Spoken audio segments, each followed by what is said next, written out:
Best varicose wines చికిత్సనే పొందండి. నొప్పి లేని చికిత్స కోసం సంప్రదించండి ఎబిస్ హాస్పిటల్. ప్రస్తుతం మనతో పాటు ప్రణవానంద ప్రభుజీ ఉన్నారు. వారు చెప్పే మాటలు కానీ, అలాగే వారు చేస్తున్నటువంటి బోధనలు కానీ మనందరికీ ఎంతో ఇష్టం.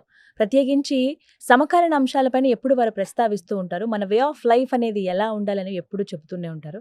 అయితే ప్రస్తుతం జరుగుతున్న ఇష్యూస్ పైన, అలాగే మనందరికీ చాలా సందేహాలు ఉన్నాయి. వీటి గురించి వారిని అడుగుదాం అనుకున్నాం. వారిని ఆహ్వానించాం స్టూడియోకి. ప్రస్తుతం మనతో పాటు ఉన్నారు. వారితో మాట్లాడి మరిన్ని విషయాలు తెలుసుకుందాం. ప్రభుజీ హరే కృష్ణ. హరే కృష్ణ. కార్తీక పౌర్ణమి, అసలు పౌర్ణమి విశిష్టత ఏంటి? అంటే ప్రతి నెల పౌర్ణమి అనేది ఏదో ఒక ప్రత్యేకత ఉంటుంది. కానీ కార్తీక పౌర్ణమి చాలా మంది విధిగా ఆచరిస్తుంటారు. ఒక పూజా పద్ధతి అని, ఇలాగా మాకు ఆనవాయితీకి ఇలా వచ్చిందని కొంతమంది వ్రతాలు చేసుకుంటూ ఉంటారు. అసలు సాధారణ ప్రజలుగా, భక్తులుగా మేము అసలు ఎలా ఆచరించాలి కార్తీక పౌర్ణమిని? ఉదయాన్నే బ్రహ్మముహూర్తంలో లేవాలి, స్నానం ఆచరించాలి.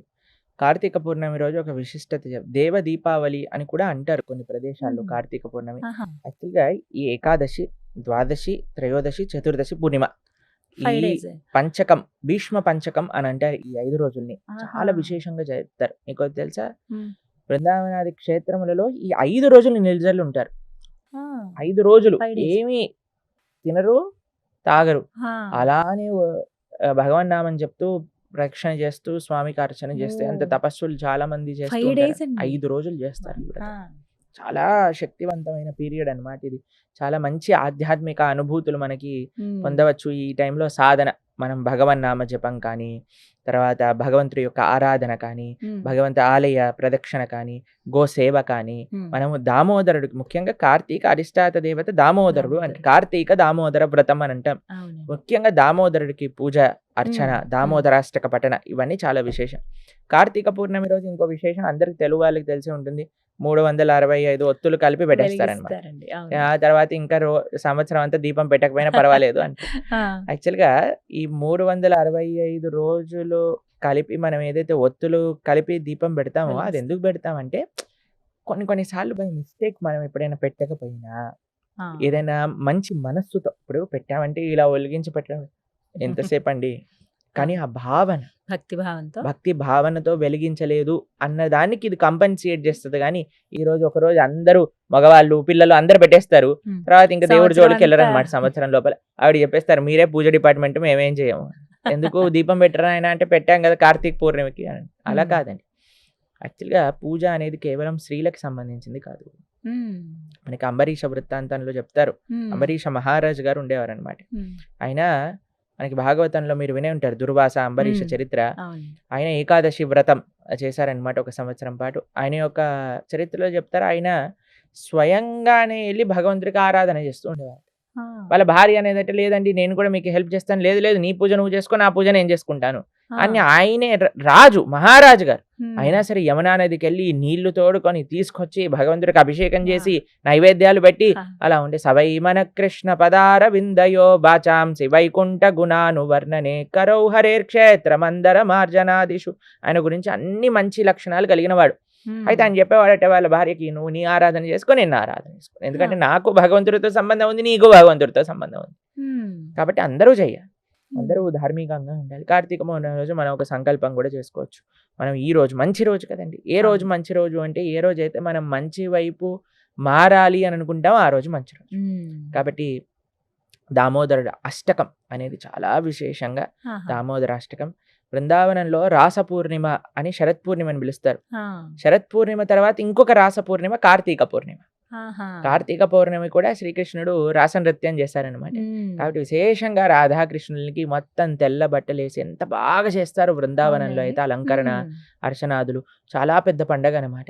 కాబట్టి చక్కగా మనం రాధాకృష్ణుల యొక్క సేవ, తులసి మహారాణి, తులసి దళాలు, ముఖ్యంగా మనం ఒక 12 తులసి దళాలు తీసుకొని మనం భగవంతుడి యొక్క నామాలతో భగవంతుడి యొక్క చరణాలకు సమర్పణ చేయటం, అర్చన చేసుకోవటం, ఇవన్నీ చాలా ముఖ్యం. భగవన్ నామ స్మరణ. నైవేద్యంగా ఏం పెట్టొచ్చండి? మనకి ఏ పూర్ణిమ రోజైనా విశేషంగా చెప్పాలి అంటే పరమాన్న నైవేద్యం అని పెడతారు అనమాట. పరమాన్నకి తెల్లగా పరమాన్న నైవేద్యం పెడతారు స్వామికి, చాలా విశేషం. ఎన్నైనా మనం నైవేద్యాలు పెట్టుకోవచ్చు. పరమాన్నం ఇంకా విశేషంగా పూర్ణిమ రోజు, ఈ రాస పూర్ణిమ, కార్తీక పూర్ణమి కూడా రాస పూర్ణిమ అని అంటే ఆ రోజు మనం పెట్టచ్చు అనమాట. పౌర్ణమి అయితే చాలా మంది అంటే ప్రధానంగా రాత్రి ఇదిగా చేస్తూ ఉంటారు కదా, రాత్రి పూట చంద్రుడు పూర్ణిమ వెన్నెలలో చేస్తూ ఆరాధన ఉంటారు. అనేది ముఖ్యంగా ఉంటుంది. మనకి శరత్ పూర్ణిమ రోజు ఏం చేస్తామంటే మనం సాయంకాలం పూట కృష్ణుడి ఆరాధన చేసి ఆ యొక్క పాయసం ఉంటుంది. ఆ రోజు పాయసం చేసి దాన్ని ఏం చేస్తారంటే మస్లిన్ క్లాత్ అంటారు. తెలుసా మీకు? తెలుసండి. జాలి జాలిగా ఉంటుంది కదా, నెట్ లాగా ఉంటుంది. నెట్ లాగా ఉంటుంది. దాన్ని కవర్ చేసేసి రాత్రంతా ఆ పాయసాన్ని చంద్రుడి యొక్క కిరణాలు పడేటట్టుగా టెర్రస్ పైన పెడతారనమాట. రాత్రంతా చంద్ర కిరణాలు సోక్ చేసేసుకున్నాక నెక్స్ట్ డే మార్నింగ్ ఆ ప్రసాదాన్ని స్వీకరిస్తారు. రాస పూర్ణిమకి, ఏదైతే శరత్కారం పూర్ణిమ అంటే ఉంటుందో దసరా అప్పుడు, తర్వాత వచ్చే దసరా తర్వాత వచ్చే పూర్ణిమ రోజు అనమాట. అది విశేషం. ఎందుకంటే అన్ని పూర్ణిమల కంటే శరత్ పూర్ణిమలో పూర్తి కళలతో చంద్రుడు ఉంటాడు. ఆ అమృత స్రావం అనేది నిరంతరం జరుగుతూ ఉంటుంది అనమాట. అందుకే శ్రీకృష్ణ పరమాత్మ రాస నృత్యానికి ఆ రోజు ఎంచుకున్నారనమాట. గోపీ గీతం అని మనం శ్రవణం చేస్తాం, అది ఆ రోజు జరిగింది. కార్తీక పూర్ణిమ కూడా అంతే విశేషం. అన్నిటికంటే ముఖ్యం ఏంటి? దామోదరుడికి దీపం సమర్పణ చేయటం, తులసి ఆరాధన చేసుకోవటం, తులసితో కృష్ణుని ఆరాధన చేయటం, పాయసాన్ని నివేదన చేసుకోవటం, ప్రొద్దున్నే బ్రహ్మముహూర్తంలో లేవటం, భగవన్నామం జపం చేసుకోవటం, పుణ్యక్షేత్ర దర్శనం చేసుకోవటం, నది ఉంటే నది స్నానం చేయటం, ఇవన్నీ చాలా విశేషం. నది స్నానం, అందులో కార్తీక మాసం కాబట్టి ఖచ్చితంగా చేస్తూ ఉంటారు. తులామాసము అని అంటారు. తులామాసంలో నదీ స్నానం అనేది చాలా విశేషంగా చెప్తారు. తులామాసం ఎందుకని? తులామాసము అని అంటే మనకి ఒక్కొక్క మాసం తులా సంక్రమణం జరిగినప్పుడు తులామాసం అవుతుంది. తర్వాత మనకి ధనుర్మాసం, సంక్రమణం జరిగినప్పుడు ధనుర్మాసం వస్తుంది అనమాట. దాని తర్వాత మనకి మకరం అయితే సంక్రాంతి వస్తుంది. అలా సంక్రాంతి, తులా సంక్రాంతి తర్వాత తులామాసంలో నదీ స్నానం, ముఖ్యంగా కావేరీ స్నానం కానీ, గంగా స్నానం, యమునా స్నానం, ఇవన్నీ చాలా విశేషంగా చెప్తారు. ఈ విధంగా మొత్తానికి పౌర్ణమి అయితే ఇలా ఆచరించాలని చెప్పారు. ధన్యవాదాలు ప్రభుజీ. హరే కృష్ణ.